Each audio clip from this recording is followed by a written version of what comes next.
Passionate new sensation Madhav గారి speech వినేద్దాము. అందరికీ నమస్కారం అండి. ఇక్కడికి వచ్చిన మీడియా వాళ్ళందరికీ నమస్కారం. మా అన్నయ్య మాస్ మహారాజ్ రవితేజ గారి ఫ్యాన్స్ అందరికీ నమస్కారం. అండ్ ముందుగా ఇక్కడికి విచ్చేసిన అంటే బాబీ గారికి థ్యాంక్స్ చెప్పుకోవాలి. ఇంకా మారెమ్మ కరెక్ట్గా లాస్ట్ ఇయర్ ఇదే సమయంలో మొదలెట్టాం కదా మన షూటింగ్. ఇప్పుడు టీజర్ ద్వారా మీ అందరి ముందు ఉండటం చాలా హ్యాపీగా అనిపిస్తుంది. అసలు ఒక ఈ మొహాన్ని ఈ మొహంలో ఉంచుకుంటారో అని అనుకుంటారా? నాగరాజు గారు థ్యాంక్ యూ సో మచ్. అంటే నేనే ఇప్పుడు ఊహించుకోలేదు, అలాంటిది మీరు ఊహించుకున్నారు నన్ను. అలాగా లక్కీగా ఫీల్ అవుతున్నాను. ఈ స్క్రిప్ట్ నాకు చాలా ఎర్లీ స్టేజెస్లోనే వచ్చినందుకు. మీ విజన్ని సపోర్ట్ చేసినందుకు కుశాల్ గారికి, మయూర్ గారికి థ్యాంక్ యూ సో మచ్ అండి. అలాగే మీ విజన్ని బాగా విజువల్గా చూపించినందుకు ప్రశాంత్ గారికి, ఈయన విజువల్స్ చాలా బాగా వచ్చినాయి. One of the main asset మాకు. Thank you so much.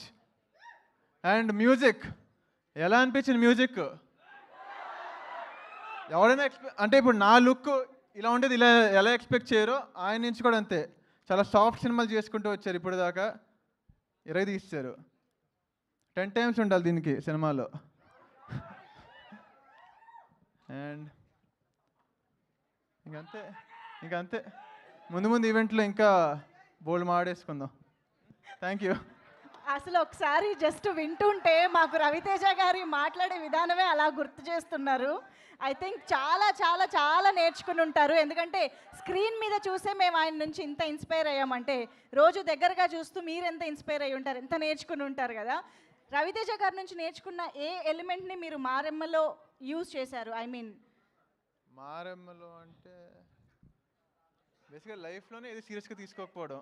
లైఫ్లో ఏది సీరియస్గా తీసుకోకపోవడం. ఓకే, సో అది వర్క్కైనా లైఫ్కైనా వర్తిస్తుంది ఏదైనా. సూపర్. అయితే మా వాళ్ళందరూ ఇందాక నుంచి మొత్తుకుంటున్నారు dialogue చెప్పించు. Dialogue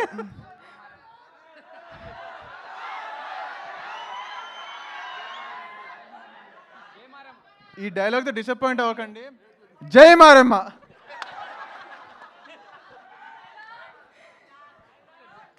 thank you so much. First event కదా, ఇబ్బంది పెట్టము. మళ్ళీ కలుద్దాం. Thank you so